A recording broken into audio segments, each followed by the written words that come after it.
Today we are going to learn letter writing. विद्यार्थी मित्रांनो, SSC board परीक्षेमध्ये letter writing हा एक रायटिंग स्किलचा प्रश्न तुम्हाला असतो. लेटर रायटिंग म्हणजेच पत्रलेखन हे कशा स्वरूपात लिहिले जाते त्याचा अभ्यास आज आपण करणार आहोत. लेटर रायटिंग म्हणजेच पत्रलेखन हा 5 मार्काचा प्रश्न SSC बोर्ड परीक्षेमध्ये येतो. पत्रलेखनाचे 2 प्रकार आहेत. पत्रलेखनाचे 2 प्रकार आहेत. हे 2 प्रकार कोणते तर पर्सनल किंवा इन्फॉर्मल लेटर. त्यानंतर यालाच काय म्हणतात व्यक्तिगत किंवा अनौपचारिक पत्र. त्यानंतर दुसरा प्रकार आहे बिझनेस किंवा फॉर्मल लेटर. यालाच म्हणतात व्यापारी किंवा औपचारिक पत्र. तर अशा प्रकारे पत्रलेखनाचे 2 प्रकार आहे. आता पत्रलेखनाचा फॉर्मॅट काय असतो, लेटर रायटिंगचा फॉर्मॅट काय आहे तो आपण बघूया. Format of letter writing. Format म्हणजे पत्रलेखनाचा नमुना. कशा प्रकारे आपल्याला पत्र लिहायचे असते आणि त्याची मांडणी कशी करायची असते ते आपण बघूया. एकूण 1 ते 9 पॉईंट किंवा 1 ते 8 पॉईंटपर्यंत आपल्याला पत्राचा विषय किंवा पत्र लिहायचे असते. सगळ्यात पहिले लिहायचे असते सेंडर ॲड्रेस म्हणजेच पाठविणाऱ्याचा पत्ता. त्यानंतर डेट दिनांक लिहायचा असतो. रिसिव्हर ॲड्रेस म्हणजे पत्र घेणाऱ्याचा पत्ता.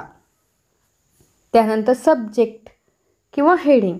सब्जेक्ट म्हणजे पत्राचा विषय म्हणजे कुठल्या विषयावर पत्र लिहायचे आहे, आपल्या पत्राचा नेमका मुद्दा काय आहे त्यासाठी 4थ्या पॉईंटला सब्जेक्ट लिहायचा असतो. त्यानंतर सॅल्युटेशन अभिवादन मायना. सॅल्युटेशन म्हणजेच अभिवादन. अभिवादन म्हणजेच जेव्हा आपण पत्राची सुरुवात डिअर सर किंवा डिअर फ्रेंड अशा प्रकारे करतो त्यालाच अभिवादन किंवा सॅल्युटेशन असे म्हणतात. त्यानंतर कंटेंट म्हणजेच मुद्दा, त्यालाच म्हणतात बॉडी ऑफ द लेटर, पत्राचा मुख्य भाग. आता पत्राचा मुख्य मुद्दा काय आहे किंवा पत्र कुठल्या विषयावर तुम्हाला लिहायचं आहे किंवा पत्रामध्ये तुम्हाला काय सांगायचं आहे ते बॉडी ऑफ द लेटर या भागामध्ये आपल्याला लिहायचे असते. त्यानंतर कॉम्प्लिमेंटरी क्लोजेस सबस्क्रिप्शन म्हणजे पत्राचा समारोप, अभिवादनपर शेवट. सगळ्यात शेवटी पत्राचा समारोप करायचा असतो त्याला कॉम्प्लिमेंटरी क्लोज. त्यानंतर नेम ऑफ द सेंडर पाठवणाऱ्याचे नाव आणि करेक्ट यूज ऑफ ग्रामर. पाठवणाऱ्याचे नाव म्हणजे सिग्नेचर सही. तर एकूण या 9 मुद्द्याचा समावेश तुम्हाला पत्रलेखनामध्ये करावयाचा असतो आणि यानुसार पत्राची मांडणी करायची असते. अशा प्रकारे हा फॉर्मॅट ऑफ लेटर रायटिंग आहे किंवा पत्रलेखनाचा नमुना आहे. आता आपण प्रत्येकाविषयी माहिती जाणून घेऊया. पर्सनल किंवा इन्फॉर्मल लेटर म्हणजेच व्यक्तिगत किंवा अनौपचारिक पत्र. याच्यातले पॉईंट आपण अगदी थोडक्यामध्ये स्पष्ट असे समजून घेऊया. सगळ्यात पहिला पॉईंट असतो सेंडर ॲड्रेस म्हणजेच पाठवणाऱ्याचा पत्ता. पत्र कोणाकडून आले हे कळविण्यासाठी पाठवणाऱ्याचा पत्ता लिहावा लागतो. त्यासाठी एकूण कशा प्रकारे त्याची ॲड्रेस किंवा पत्त्याची मांडणी करायची असते ते बघूया. जसं पहिल्या ओळीत इमारतीचे नाव. जर तुमच्या घराला किंवा इमारतीला जर नाव असेल तर ते तुम्ही नाव लिहू शकता, नसेल तर नाही पण लिहिले तरी चालेल. दुसऱ्या ओळीमध्ये घर नंबर आणि नगराचे नाव, त्याचप्रकारे चौकाचे नाव इत्यादी लिहावे. तिसऱ्या ओळीमध्ये गावाचे शहराचे नाव आणि पिनकोड लिहावे.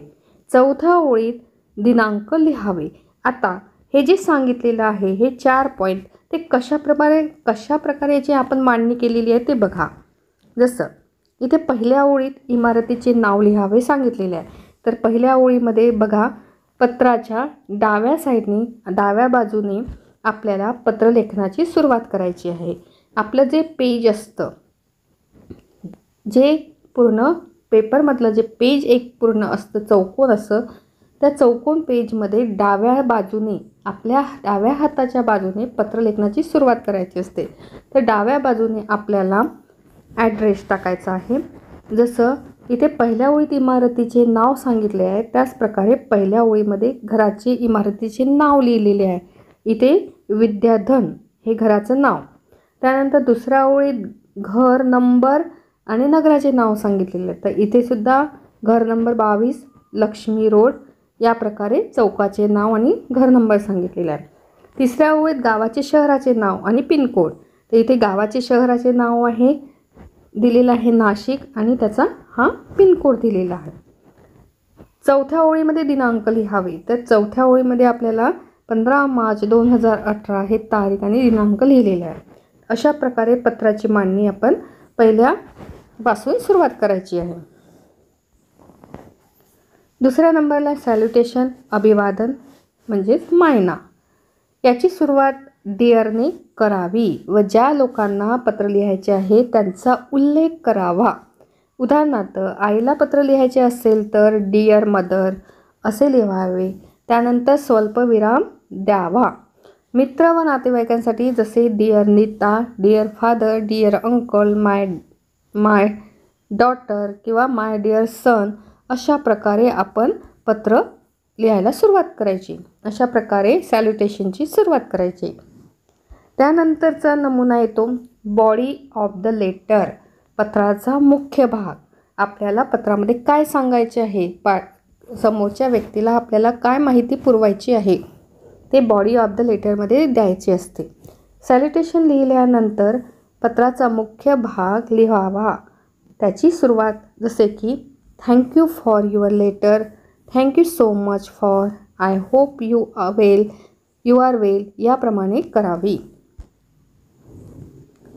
त्यानंतर चौथा पॉईंट कॉम्प्लिमेंटरी क्लोज सबस्क्रिप्शन म्हणजे पत्राचा समारोप. पत्राचा अभिवादनपर, शेवट किंवा समारोप नातेवाईकांसाठी युअर्स लव्हिंगली, मित्रांसाठी युअर्स सिन्सिअरली या प्रकारे लिहावे. आणि सगळ्यात शेवटी सिग्नेचर म्हणजे सही. पत्राच्या शेवटी पाठवण्याची सही लिहिली जाते. आता पत्राचा नमुना कशा प्रकारे आपण मांडणी करावी ते बघूया. आपण इन्फॉर्मल लेटरविषयी इथे मांडणी केलेली आहे. बघा, हे जे एक पेज आहे या एका पेजवर आपल्याला लेटर लिहायचं आहे. या एका पेजवर आपल्याला लेटर लिहायचं आहे. तर ही डावी बाजू आहे, पेजची डावी बाजू आहे. या डाव्या बाजूनेच लेटर हा पूर्ण सिग्नेचरपर्यंत आपल्याला पूर्ण करायचा आहे. तर डाव्या साईडने पहिल्यांदा ॲड्रेस, सेंडर ॲड्रेस, त्यानंतर सॅल्युटेशन, त्यानंतर बॉडी ऑफ द लेटर आणि क्लोजिंग समारोप आणि सिग्नेचर. या प्रकारे पत्राचा नमुना आपल्याला तयार करायचा आहे. आता इन्फॉर्मल लेटर, पर्सनल लेटर कशा प्रकारे इथे लिहिलेले आहे त्याचा एक नमुना इथे आपण दिलेला आहे. बघा आता प्रत्यक्ष पत्र हे कसं लिहिलेलं आहे. तर पत्रामध्ये जसं सांगितलेलं आहे सुरुवातीला ॲड्रेस, तर इथे लिहिलेलं आहे कृष्णा सदन 22 महाद्वार रोड, कोल्हापूर 10 जुलै 2015. आता पिनकोड जर नसलं तर नाही लिहिलं तरी चालेल. या प्रकारे आपण ॲड्रेस लिहिलेला आहे. ॲड्रेसला अर्धा मार्क दिलेला आहे. इथे आपल्याला अगदी डोळे झाकून अर्धा मार्क आपल्याला मिळून जातो. त्यानंतर सॅल्युटेशन म्हणजेच अभिवादन. इथे माय डिअर फादर आणि त्यानंतर I am quite well here, I hope all of you are also well there. या प्रकारे अभिवादन केलेलं आहे. म्हणजे इथे डिअर फादर असं सांगितलेलं आहे आणि मी इकडे आणि त्याविषयी काही 2 ते 3 वाक्यामध्ये काही त्या फादरला आपण बोललेलं आहे. तर यालासुद्धा सॅल्युटेशनलासुद्धा अर्धा मार्क आहे.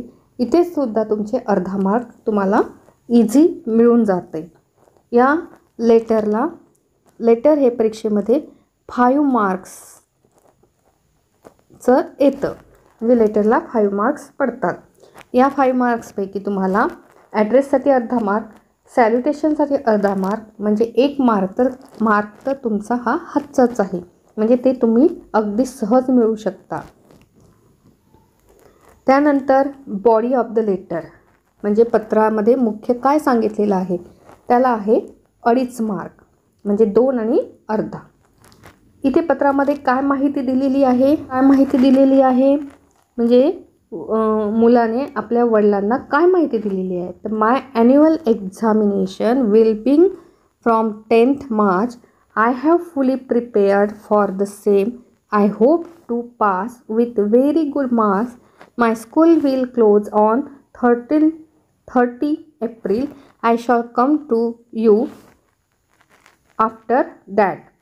म्हणजे इथपर्यंत बॉडी ऑफ द लेटरमध्ये त्याने आपली माहिती सांगितलेली आहे आणि बॉडी ऑफ द लेटरला 2.5 मार्क आहे. याच्यामध्ये सुद्धा तुम्हाला 2 मार्क किंवा 2.5 मार्क हे पूर्णच्या पूर्ण मिळू शकतात. त्यानंतर हा क्लोजिंगमध्ये शेवटी with love to Rana and Sonu. त्यानंतर युअर लव्हिंग सन XYZ ही सिग्नेचर आहे. तर सिग्नेचरला क्लोजिंग समारोपला सुद्धा अर्धा मार्क हे सुद्धा तुम्हाला मिळू शकतं. आणि शेवटी ग्रामर याला 1 मार्क. ग्रामरमध्ये अक्षर चांगले, ग्रामरची भाषा, ग्रॅमॅटिक शब्द इथे वर्ड तुम्ही वापरले असेल ते त्याला 1 मार्क मिळते. तर विद्यार्थी मित्रांनो, तुम्हाला क्लोजिंगचा अर्धा मार्क, त्याच्यानंतर सॅल्युटेशनचा अर्धा मार्क आणि ॲड्रेसचा अर्धा मार्क म्हणजे 1 आणि अर्धा 1.5 मार्क आणि ग्रामरचा 1 मार्क म्हणजे 2.5 मार्क. आणि बॉडी ऑफ द लेटरमध्ये जर तुम्हाला नाही जास्त लिहिता आलं तर थोडंफार जरी लिहिलं तरी इथे 1 ते 2 मार्क म्हणजे जवळपास लेटरमध्ये तुम्हाला 3, 3.5 किंवा 4 मार्क्स तुम्ही लेटरमध्ये अगदी सहज मिळू शकता. तर अशा प्रकारे आपण आजच्या व्हिडिओमध्ये लेटर रायटिंगचा नमुना, फॉर्मॅट ऑफ लेटर रायटिंग आणि त्याचबरोबर पत्राची मांडणी कशा प्रकारे करायची, पत्राचे प्रकार कोणते आणि त्या प्रत्येक प्रकाराची माहिती हे आजच्या व्हिडिओमध्ये आपण बघितलेलं आहे. हीच तुम्हाला आजच्या व्हिडिओमधली ही सर्व लेटर रायटिंगची माहिती नक्कीच समजलेली असेल. आणि पुढच्या व्हिडिओमध्ये आपण SSC बोर्ड परीक्षेमध्ये नेमकं लेटर रायटिंग कशा प्रकारे येतं आणि ते कशा प्रकारे लिहिलेलं असतं त्याचा नमुना बघूया. तर आजच्या व्हिडिओचे जे काही लेटर रायटिंगचे जे काही तुमचे प्रश्न असतील किंवा लेटर रायटिंगविषयी जे तुमच्या मनामध्ये शंका असतील तर त्या निश्चितच दूर झालेल्या असतील. तर आजचा हा व्हिडिओ तुम्हाला नक्कीच समजला असेल किंवा आवडला असेल. तर भेटूया अशाच एका नवीन व्हिडिओमध्ये. पुढच्या व्हिडिओमध्ये आपण SSC बोर्डमध्ये लेटर रायटिंग कशा प्रकारे असतं आणि कशा प्रकारे प्रश्न असतो ते आपण बघणार आहोत. तर व्हिडिओ पूर्ण बघितल्याबद्दल खूप खूप धन्यवाद. थँक्यू आणि व्हेरी मच.